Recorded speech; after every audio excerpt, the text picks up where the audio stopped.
On her very first day at the NATO training camp, Anna Miller got called every name in the book, paper, soldier, office drone, you name it. A trainee even tossed a map binder right in her face, smirking as if daring her to crack. "Go sketch your sandbox battles, sweetheart," he sneered. But what nobody noticed at first was the tattoo peeking from under her sleeve, an old broken sword with 7 lines etched beneath it. When a senior officer caught sight of it, the entire room went quiet, tension thick enough to cut with a knife. No one said a word, but the weight of what that tattoo meant settled like a shadow. Anna stood there, calm as ever, brown hair loose, eyes steady, not flinching when that binder hit her chest and fell to the ground. The tall German trainee with the buzz cut leaned back, arms crossed, waiting for her reaction. The snickers buzzed around from the young, hand-picked elite soldiers from all over Europe, all sizing her up, convinced she was just some clerk who'd wandered in by mistake. To them, her plain uniform and lack of makeup screamed, not battlefield material. But Anna didn't engage. She didn't pick up the binder or look their way. She simply stepped forward, boots making soft thuds on the concrete, and took a seat in the back, silent but unshaken. The laughter faded into whispers. "Who let her in here? She won't last past lunch." The classroom smelled of chalk dust and stale coffee. The maps pinned everywhere seemed to close in. The instructor, a grizzled British colonel with a scar running down his chin, began the lesson on tactical formations and urban combat. Anna opened her notebook and began to write, her pen moving slow and deliberate, like she owned the room. Meanwhile, Clauside German with a buzzcut kept stealing glances, smirking and whispering insults to his buddy. Every so often, someone threw out a jab loud enough for her to hear. "Bet she's never held a rifle. Here to take notes for the real soldiers, huh?" Anna's face never changed. Just a flicker in her eyes when her pen paused for a brief second. She wasn't looking at them. Her gaze was fixed on a topographic map of a fictional war zone, tracing ridges and valleys, lips pressed tight, like she was holding back a storm. During a break, outside where the sharp pine mixed with diesel fumes, Anna leaned by the water station, quietly sipping from her canteen. A lanky Swedish trainee with pale eyes and a cruel grin swaggered over, scooping water into a plastic cup and flinging it across her chest. The water soaked her uniform, dripping onto her boots. The camp exploded with laughter, some slapping each other's backs, others doubling over. But Anna? She didn't blink, didn't wipe it off, just screwed the cap back on, steady as a rock, and walked toward the barracks. The Swedish guy called after her, "Go file some papers, sweetheart." The laughter chased her down the gray corridor, but she never looked back. Lunch wasn't any better. The nickname Paper Miller spread like wildfire. She sat alone in the mess hall corner, a tray of untouched food before her. Klaus strode by with a group, loud enough for everyone.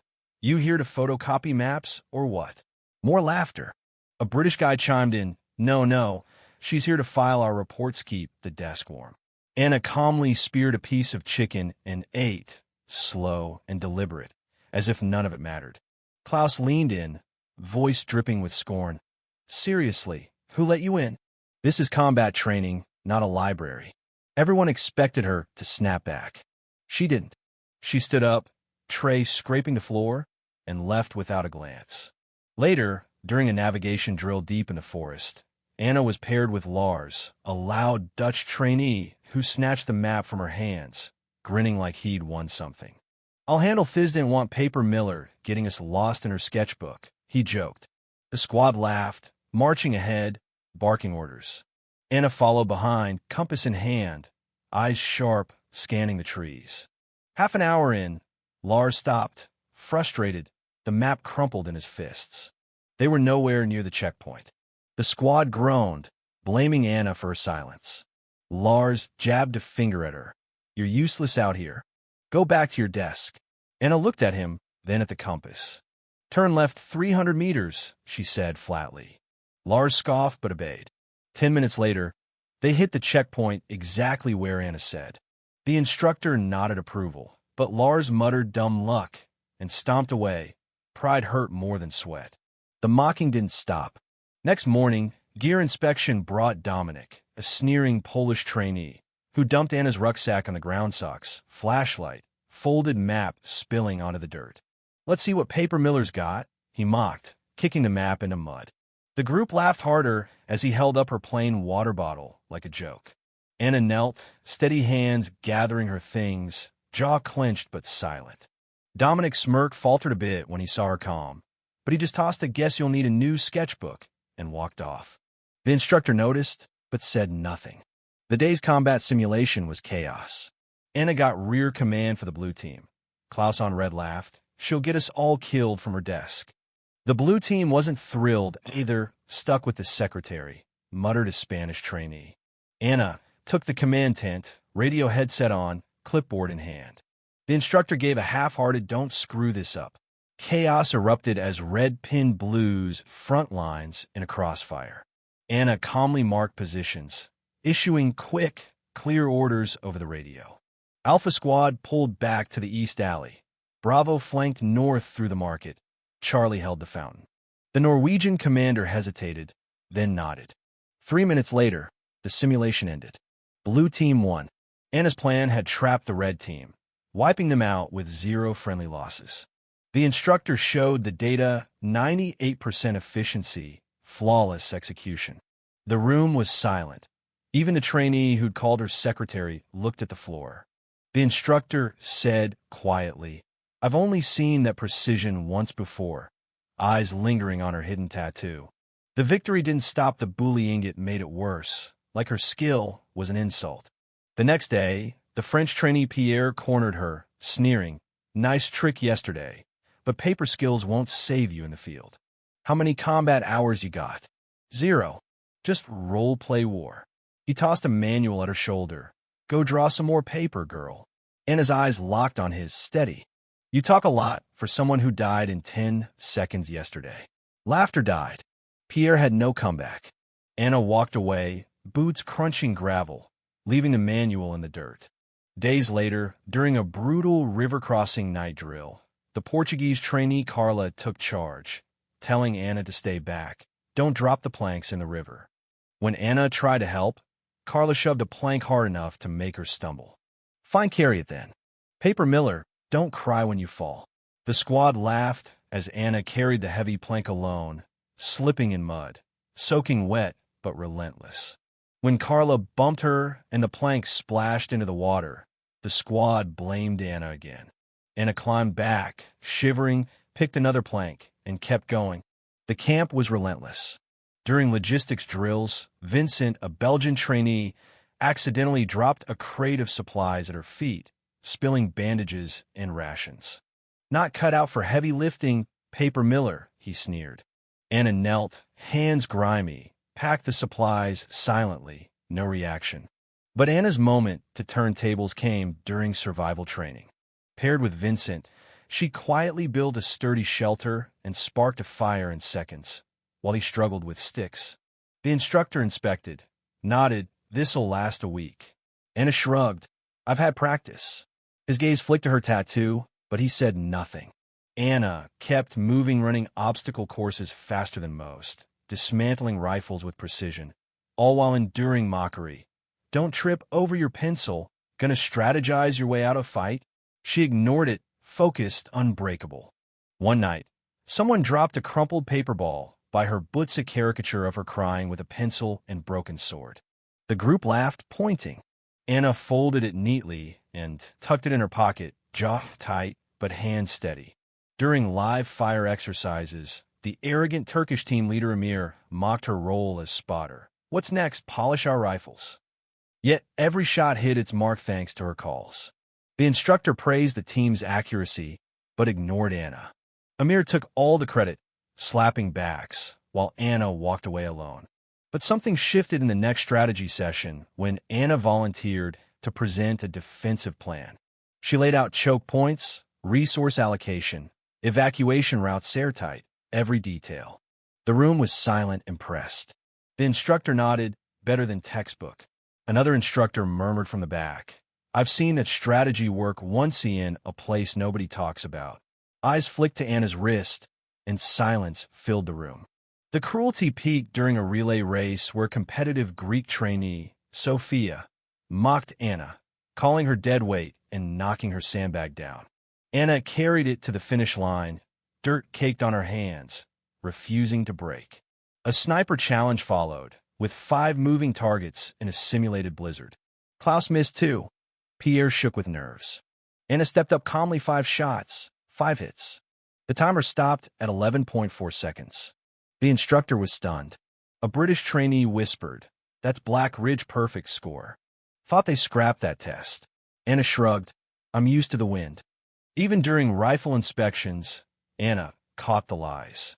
Dragos loosened a screw to make her fail, but she fixed it silently.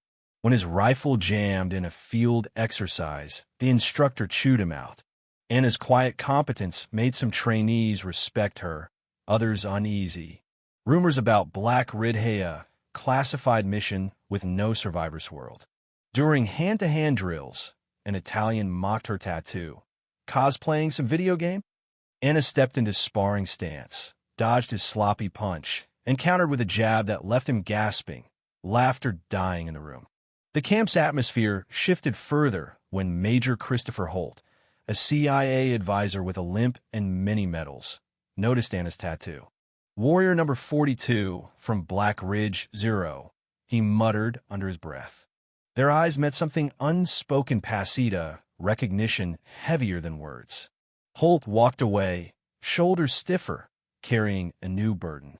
Despite this, Anna faced formal orders to leave the camp if she didn't disclose her background. The trainees whispered she was done, but Anna stayed silent, kept training, kept running drills, never breaking. One day, Hannah, a Finnish trainee with a sharp smile, yanked the cord from Anna's radio during a test, causing static. Anna calmly reconnected it, warning, "Next time, watch where you're going."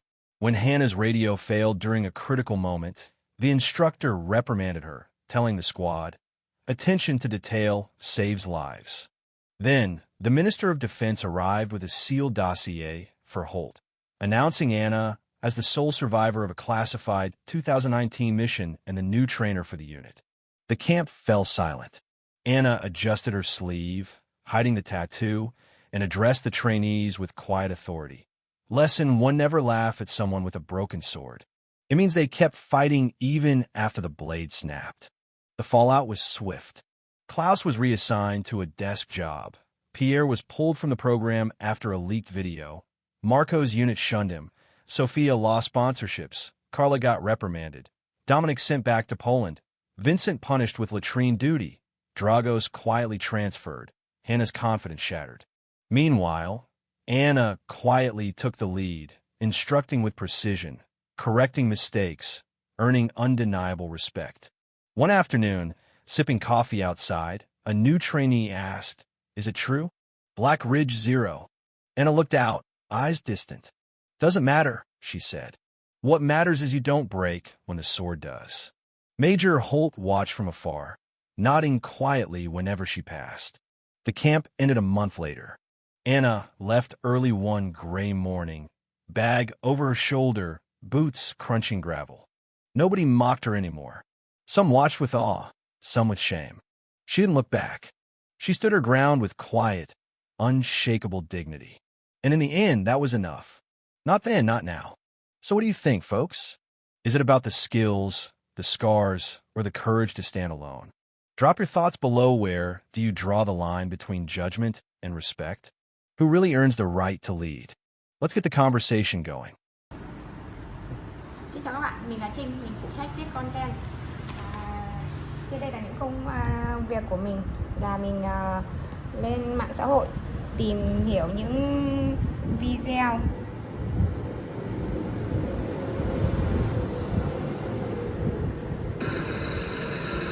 Vamos supor, você falou negócio sério. It is cold, yeah. Next one? Alright. Thank you, man. Hey, if you guys have any trouble, let somebody know. Please.